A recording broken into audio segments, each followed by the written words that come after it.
Travel back to the thrilling days of high adventure with Speed Gibson of the International Secret Police. Join 15-year-old Speed, his uncle Clint Barlow, and sidekick Barney Dunlap as they battle spies, track dangerous criminals, and match wits with the sinister mastermind known as the Octopus. Packed with action, danger, and exotic locations, it's one of radio's most exciting adventures for young listeners. Get ready! The chase is about to begin with Speed Gibson of the International Secret Police.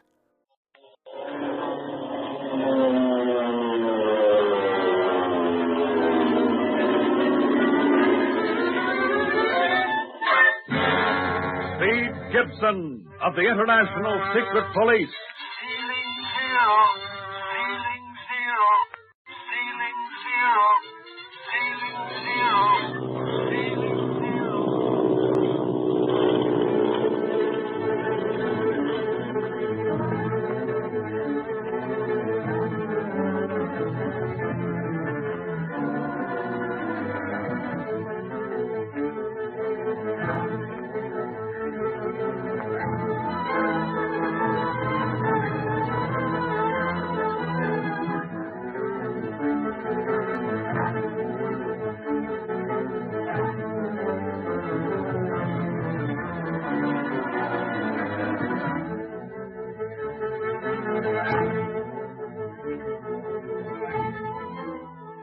In the previous episode, you remember, though the flower boat which was smuggling Marcia Winfield away from her friends was searched by Clint and Barney, no trace of the girl could be found.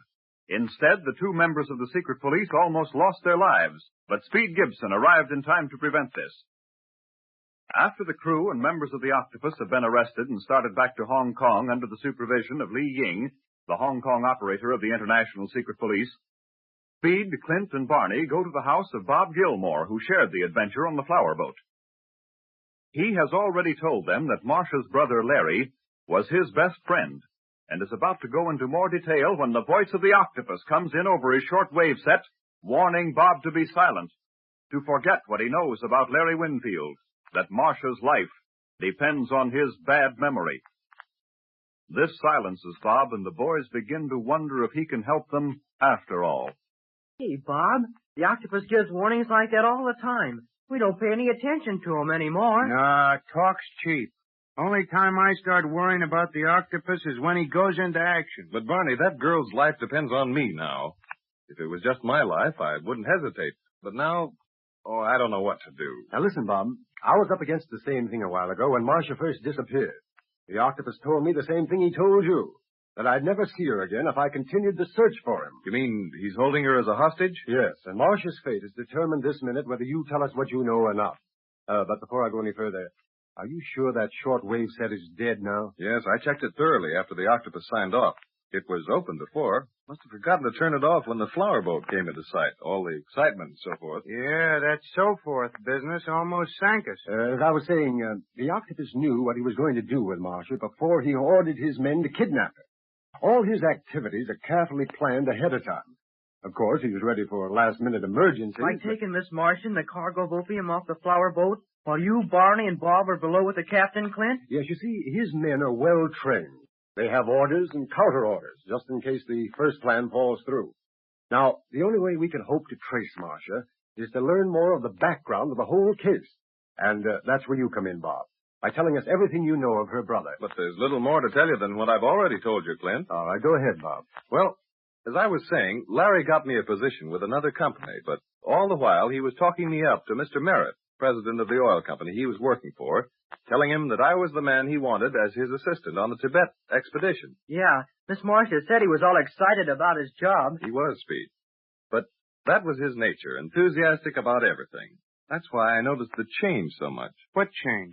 Well, one evening I had dinner with him and planned to meet him at his office next morning. He had some sort of a date that night at a private nightclub in Hong Kong that he was looking forward to. Wanted me to join him, but I couldn't afford it and wouldn't allow Larry to stand for my share. He was generous to a fault, and... Go on, Bob. Well, when I saw him the next day, I hardly knew him. He seemed dazed, under a spell. I asked him what sort of a time he'd had the night before, and he stared at me, Seemed about to speak and then shook his head. He wouldn't tell me anything, but from that day on, Larry Winfield was a changed man. He seemed to be living in a shadow, in dread of some impending doom. Tried to win his confidence, but it was in vain. He began avoiding me, and at last I had a brief note from him saying that he was going on a journey, and that's the last I ever heard from him. I see. When did the Merritt Oil Company close its doors? About a month after that. Is Mr. Merritt still in China? No, I believe he went to England. His home was there.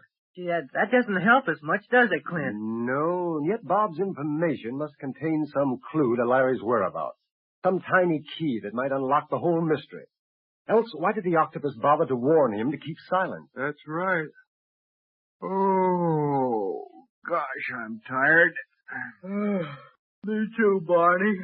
This has been a pretty strenuous day for all of us. I think we've accomplished as much as we can tonight. How about calling it a day, and getting some sleep? Fine with me, Clint. I can't offer you anything better than cots, but I don't think they'll interfere with your sleep. Say, Bob, nothing could interfere with my sleep. Not even if I was to hang from a tree by my toes.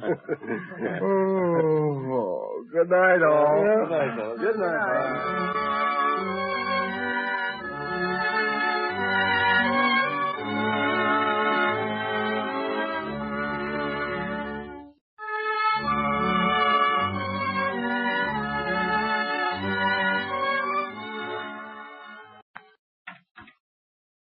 Bob, you're a magician. Fixing up our plane like this in no time at all. Ripping out one of them gas tanks and fixing up another passenger seat. It's pretty rough work, Barney, but it'll hold together until you get it back to Hong Kong for the finishing touches. Yeah, it's swell that I can fly with Clint and Barney now. Well, I don't know if it is enough. But you get into more trouble when you're not with me than when you're with me, Speed. Oh, I guess it's all right. Oh, have you checked our shortwave set yet, Bob? Yes, working all right this morning. Can't find anything wrong. Well, that's funny. I'll say. We couldn't raise a thing on it in the air. That is nothing but the octopus. I wish I had his evident knowledge of high-frequency sets. He seems to be able to do anything he wants with the wave bands. Has anybody seen the monkey wrench? Oh, the houseboy borrowed it. Remember? Want me to go get it, Barney? Yeah, would you mind? Not at all. I'll be right back. What do you want with a monkey wrench, Barney? Nothing. I just wanted to get rid of Bob for a few minutes so we could talk. Yeah, that's a good idea. This is the first chance we've had to discuss the idea of swearing Bob in as a member of the secret police. Will you have to do that, Clint? Well, if he's to work with us at all, yes, Speed. As you know, I cabled Chief Riley the latest developments in the case last night, and also asked him to send me all possible details concerning Bob Gilmore. Did you get an answer? Yes, I did. That was that little stroll I took this morning. Chief Riley cabled that Gilmore's reputation was okay when he left the United States. The particulars tallied with Bob's story in every detail. And you'll swear him in, Clint? Yes, the chief told me to do as I saw fit. And I think we're going to need a man like Gilmore before we're through with this case. That's all I wanted to know. Then we won't have to make double talk about Li Ying being a tea merchant and so on. We can read him the cards as they fall. Yes. Will he come to Hong Kong then, Clint? No, not immediately. Bob may be of more service to us up here on the river than in Hong Kong. If he goes on as before, to all appearances, a young engineer, taking whatever work may come his way, he may hear something. But all the time, he can be working on a new plan of mine. What new plan? A survey of Tibet. Tibet? Then we're really going there? I don't know, Speed. But I want a good lay of the land in case we need it in a hurry. You mean we're going to Tibet after Larry Winfield? No, I'm not sure that we'll go there at all, Barney. But if the trail gets too hot, the octopus may leave Hong Kong. And I've got a hunch he has another hideout somewhere in Tibet. Well, now, let's see. Are we all through here? For the time being. Well, all right, then let's go up to the house then and swear Bob into the secret police. Are you sure he's all right, Clint? Huh? Why, of course he's all right.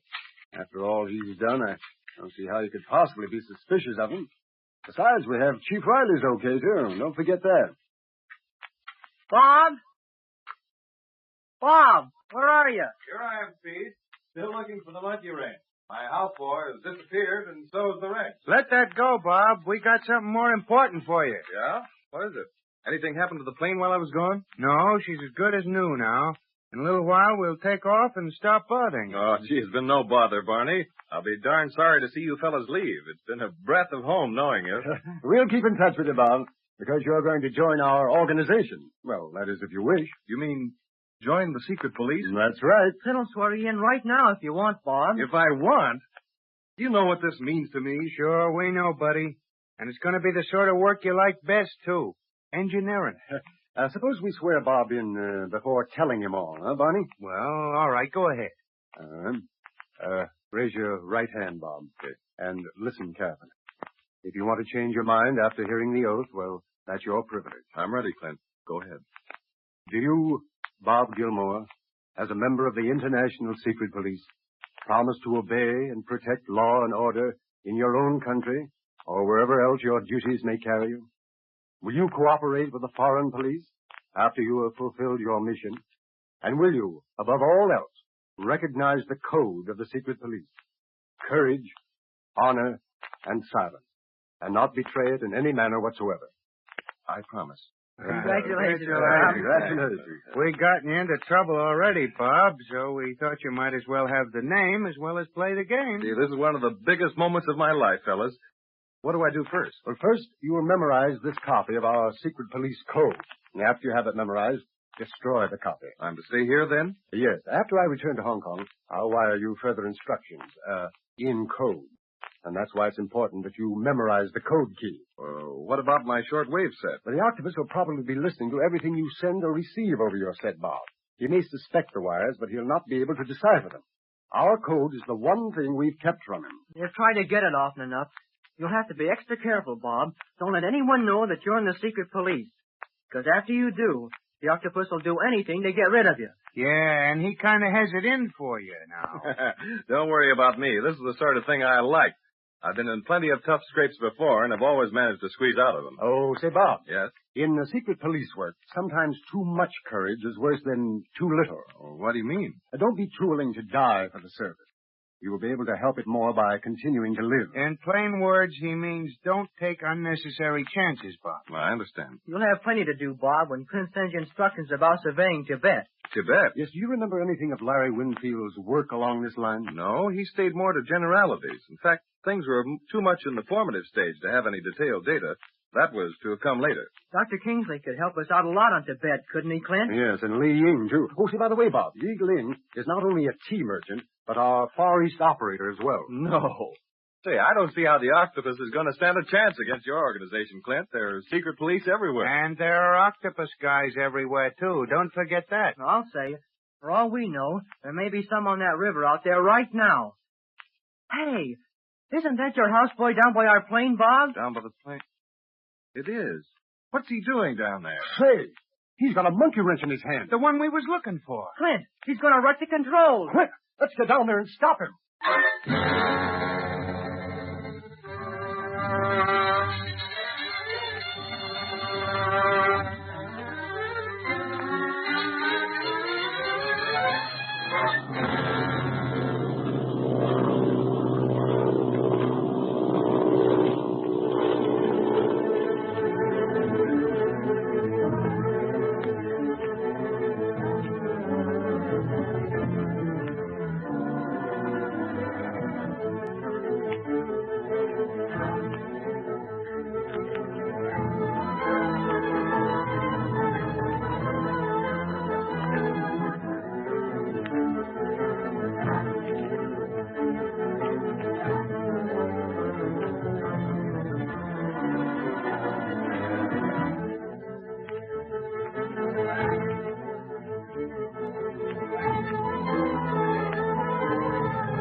Well, folks, that's all for this episode here on Randy's Old Time Radio Shows.